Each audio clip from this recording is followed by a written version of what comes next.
ये कहानी है तकरीबन 1500 साल पहले की। एक वक्त था जब ताकतवर रोमन सल्तनत कमजोर पड़ने लगी थी और शमाली यूरोप के जंगलों कबाइल जैसे बारबेरियंस और हंस इस पर हमला आवर हो गए। कई शहर तबाह हुए, लोग अपनी जानें बचाने के लिए भागे।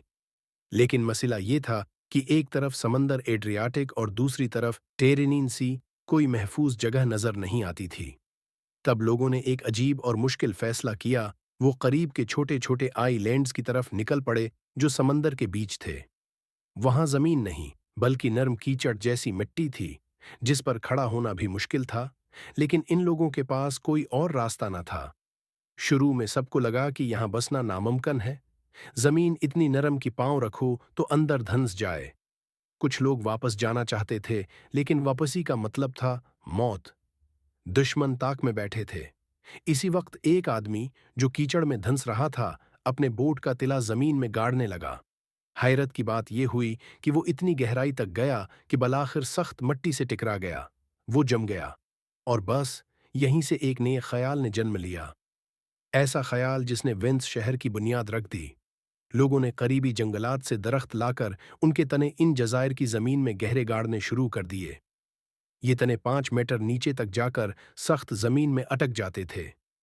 फिर उन पर लकड़ी के तख्ते बिछाए गए और ऊपर लाइम स्टोन के ब्लॉकेस रखकर एक मजबूत बुनियाद बनाई गई। हैरत की बात यह है कि ये लकड़ियां आज भी 1000 साल बाद सही सलामत हैं, क्योंकि वो पानी में दबी हुई हैं। इनमें हुआ नहीं जाती, इसलिए सड़ती नहीं। यूं विंस का शहर वजूद में आया।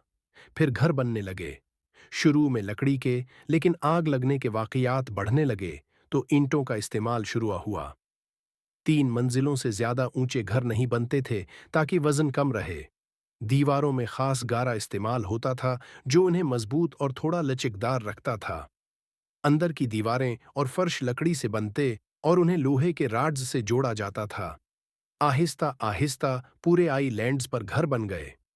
शुरू में एक जजीरे से दूसरे तक जाने के लिए सिर्फ किश्तियों का सहारा था, लेकिन जब आबादियां बढ़ें तो बुर्ज बनने लगे। शुरू में लकड़ी के आरजी पुल बनाए गए, जैसे पुंटून बुर्ज, जो पानी में तैरते फ्लोट्स पर खड़े होते थे। ये हिलते रहते और लोग अक्सर गर जाते। वक्त के साथ बेहतर पल बनाए गए, जैसे मशहूर रियाल्टो बुर्ज। उसे बनाने के लिए 12,000 लकड़ी के तने गाड़े गए, जिनके ऊपर 10,000 टन वजनी पत्थर का पल बनाया गया। आज भी ये पल इतनी ही मजबूती से खड़ा है। वेनस में कोई सड़क नहीं है, सिर्फ पानी की नहरें हैं। लोग इन्हीं में किश्तियों के जरिए एक जगह से दूसरी जगह जाते हैं। पैदल चलने वालों के रास्ते अलग हैं, जिसकी वजह से न कोई ट्रैफिक है, न शोर, न आलूदगी। सामान भी उन्हीं नहरों के रिश्ते शहर के हर कोने में आसानी से पहुंचता है। यही खास बात विंस को यूरोप का सबसे अमीर और ताकतवर शहर बना गई। दरअसल विंस की लोकेशन ही कमाल की थी। ये एड्रियाटिक सी के आखिर में वाक़ है, जो सीधा मेडिटेरेनियन सी में जा मिलता है। और मेडिटेरेनियन सी अफ्रीका, यूरोप और मिडल ईस्ट तीनों से जुड़ा है। जब किश्तियां ही ट्रांसपोर्ट का जरिया थीं, तो वेन्स कुदरती तौर पर तिजारत का सबसे बड़ा मरकज बन गया। वक्त के साथ वेन्स की आबादी भी बढ़ने लगी, लेकिन फिर एक नई परेशानी सामने आई, पीने के पानी की। चारों तरफ पानी ही पानी, लेकिन वो नमकीन था। कोई दरिया या चश्मा भी नहीं था। शुरू में मीठा पानी मेनलैंड से किश्तियों में लाया जाता था, लेकिन जब आबादी 1.7 लाख तक पहुंची, तो ये काफी नहीं रहा। तब इंजीनियर्स ने फिर से कमाल कर दिया। उन्होंने आईलैंड्स पर खास कुएं बनाए। उनके अर्धगर्द रेत और पत्थर डाले गए। फिर उन पर टाइल्स लगाकर फ्लैट सर्फ्स बनाया गया। बारिश का पानी छितों से पाइपों के जरिए नीचे इन फिल्टर कन्युओं में जाता था, जहां रेत और पत्थर कुदरती फिल्टर का काम करते थे। पानी साफ होकर कनवे में जमा होता और पीने के काबिल होता। ऐसे 600 से ज्यादा फिल्टर वर्ल्स बनाए गए। हर 10-12 घर एक कनवा शेयर करते थे। वीनस ने एक बार फिर खुद को बचा लिया, लेकिन एक मसला बाकी था, सीवरेज। जमीन नहीं तो पाइप लाइंस कहां से आते? शुरू में लोग अपना वेस्ट सीधा कैनाल्स में फेंक देते थे या पाथवे पर। इससे बदबू और गंदगी आम थी। फिर घरों से छोटी नालियां निकाली गईं, जो कैनाल्स में ऊंचे लेवल पर खत्म होते हैं। माया वेस्ट तो फौरन गर जाता, लेकिन ठूस वेस्ट नाली में रहता। जब समंदर की हाई टाइड आती, तो पानी नाली में जाकर बाकी वेस्ट बहा ले जाता। यूं नालियां खुद ब खुद दिन में 2 बार साफ हो जाते हैं, और क्योंकि समंदरी पानी नमकीन होता है, इसमें जरासीम भी नहीं बचते। यही सिस्टम आज भी विंस में काम कर रहा है। 1000 साल पुराना इंजीनियरिंग का कमाल है, आज भी जिंदा है।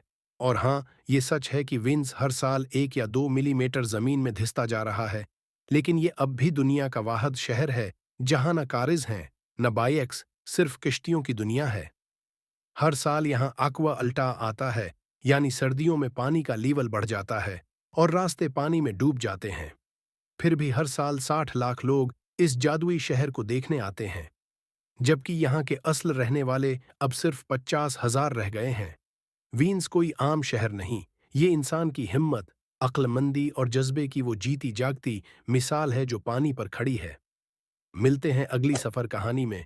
अगर आपको ये वीडियो पसंद आई हो तो लाइक और शेयर जरूर कीजिए, और कमेंट करके बताएं कि आपको विंस की ये अनोखी कहानी कैसी लगी।